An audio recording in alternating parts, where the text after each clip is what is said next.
types of jobs and types of visas you can get to live in Japan, or once you're already in Japan. Let's see, among the easiest visas for young people under 30 is the working holiday, but of course not all countries have that working holiday agreement, right? For example, Argentinians, Chileans, and Spaniards. I don't think Mexico has that visa, but let's see. The working holiday is easy to get because all you need is to be between 18 and up to even 30 years old. And you need to show that you have a certain amount of money in the bank, and you don't need to have already bought your flight. So you can use your flight savings from your bank account to pay for the ticket. Show up, apply for the visa, and then buy the ticket, which was around $4,000. I think the number keeps changing. And let's first talk about the jobs that working holiday people or anyone else can find. Let's see, the easiest, the most common thing you find, you might say, oh, well, of course, obviously it's all the jobs that Japanese people don't want. Not necessarily. On one hand, there's that, but on the other, they're just regular jobs, like, for example, working in hotels, which can be anything from cleaning hotels to working at the front desk. Since tourism is booming in Japan, they need people at the front desk who can speak English or other languages. Typically, people who speak Chinese have the most opportunities, but you can still find that type of job. Then the other one, which is not the one I recommend the most, is working in food factories or factories in general. But look, there is factory work. The only problem is that most factory jobs are very monotonous. They're out there, far from the city. I've said it before. And sometimes it's not the kind of work I would recommend doing because it's extremely monotonous work with little communication with other foreigners sharing the work. And you're not going to learn the language.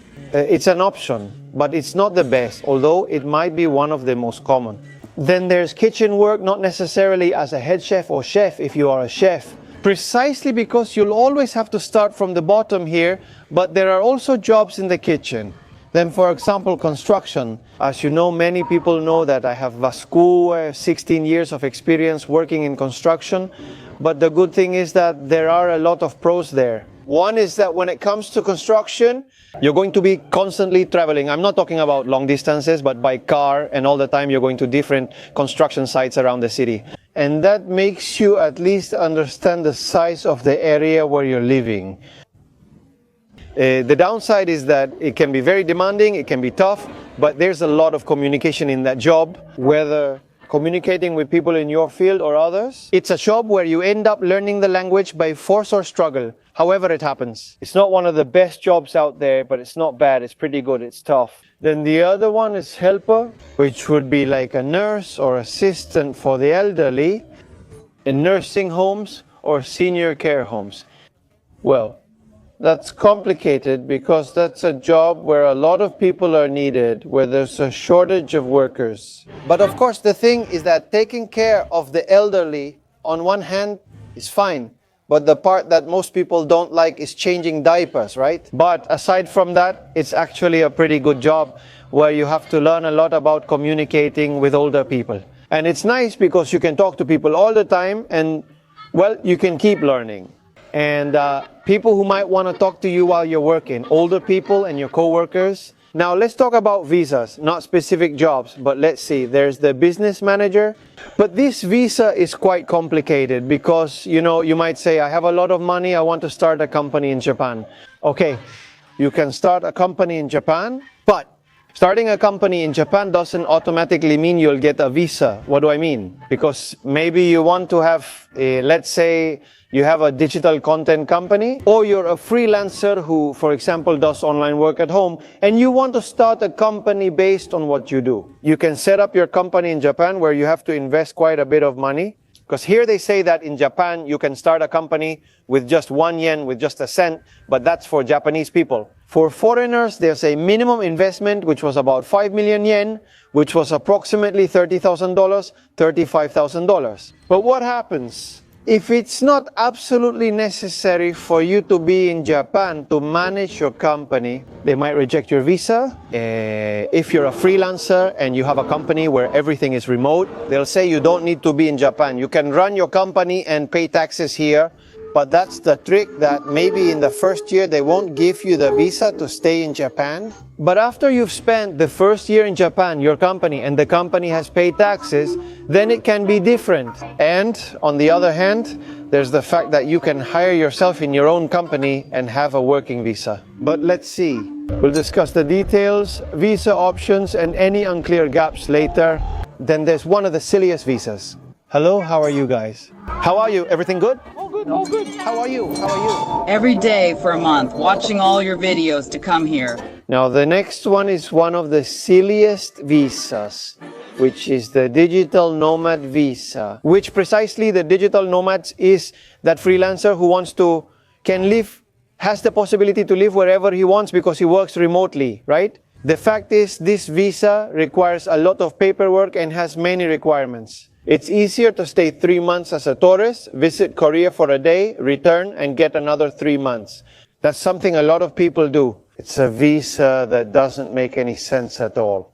And besides, it's impossible, well, almost impossible, that Japan and some countries might have it. But in Japan, it's very hard to get it extended to a visa that lasts years.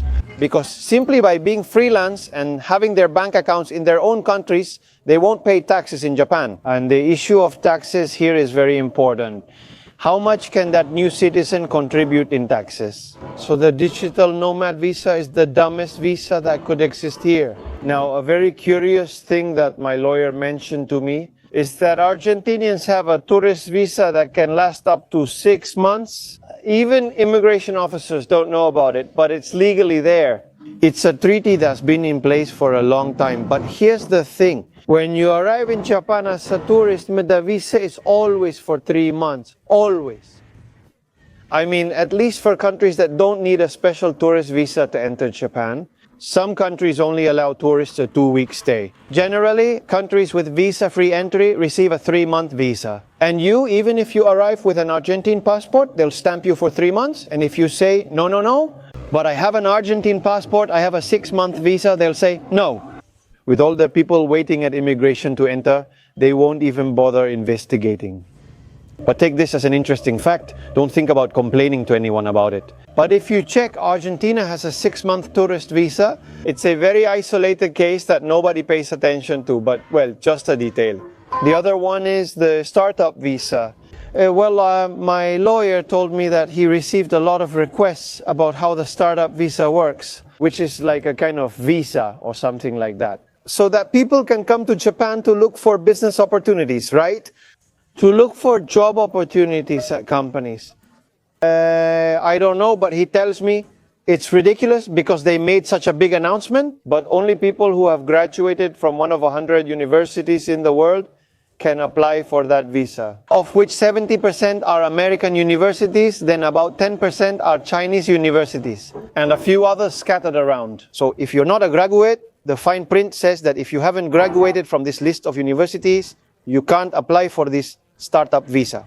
But anyway, on one hand, we had the issue of company visas, right? Which, if someone wants to open a company in Japan, it's possible. And then you see whether you can get the visa or not. Like I said, it's not guaranteed that you can get a visa, but it's not impossible. It's just that there's that small detail that it might happen that in the first year you might not be able to get the visa. But it's a matter of finding out, which I'll tell you how to do later, right? Then, well, there's the working visa, which is exactly when a company hires you and you do come with a working holiday.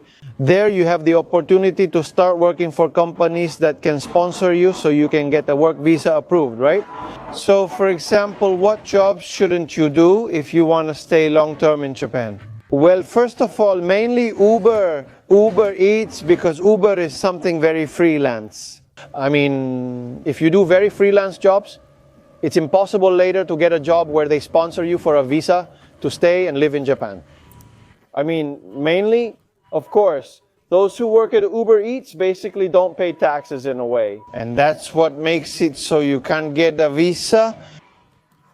When you're working for a legitimate company, then you are paying taxes. So it's easy for your visa to get approved. Then there's the student visa, which, for example, if you're over 30 years old, well, actually, this is a visa that has no age limit. I'm not talking about, for example, getting a scholarship at a university. That's something else, right? But if you're over 30 and you can't apply for a working holiday, or your country doesn't have a working holiday agreement with Japan, then there's the possibility of going to a Japanese language school that gives you a student visa. But well, that has its pros and cons. The pro is that by studying Japanese, it will be much easier to look for a job later. The only bad thing is that someone with a student visa can only get part-time jobs. I mean, the number of hours you can work per week is very limited.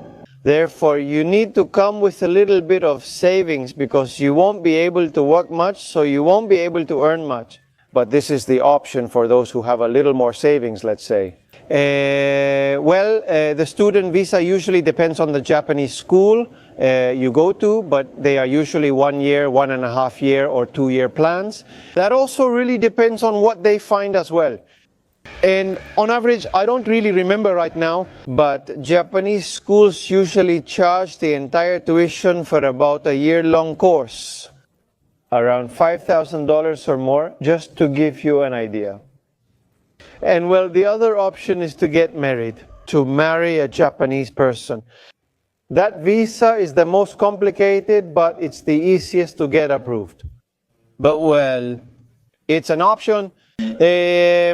Look, if you're here and you're lucky enough to find a partner, fall in love, and well, if you get married, then basically it's guaranteed. You won't have a lifelong visa. Normally it gets renewed, but it's possible.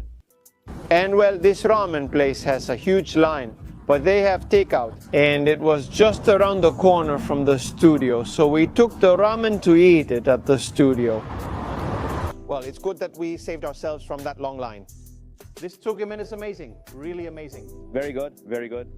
Of course, it couldn't. Takeout is not for ramen, but for tsukemen, because tsukemen is noodles served separately, because if it's ramen. The noodles will be overcooked by the time you got home, so keeping the broth and noodles separate works better. By the way, people can contact you not only for visas, starting a business and all that, but also if they need a lawyer in general. Yes, in general, any question or concern related to legal matters, obviously as long as it's related to Japanese law, they can contact me for any procedure they want, and yeah. If it can be done, surely. I mean, we will be able to give a quote and see how we can assist the person, yes. If someone needs a lawyer because they went to jail for killing someone, they should call the Argentine consulate. Okay. Or their country's consulate, but don't you handle criminal cases? No, not criminal cases. I mean, I can offer guidance on the process, but I can't represent that person in court as their lawyer. I can't represent a person before Japanese courts. Okay, so legalization of documents, all those things, right? Anything that involves administrative procedures or bureaucratic ones, or before the city hall, before the Ministry of Justice and Immigration, all those procedures, yes. Great. Another detail I had forgotten, the company Gaspar works for, since the headquarters is in Osaka. They are opening a Japanese language school there, about half an hour from Dotonbori, the center of Osaka. Officially it's Nara, but it's actually closer to Osaka than to the Nara known for its park and deer. They can give you a student visa with the school where you can study, which offers 1 year, 1.5 year, and 2 year programs, where you can also stay at the share house, let's say, which belongs to the school itself, right? I mean, you can have both accommodation and the school already arranged, and it would be directly with the school. Really good gyozas.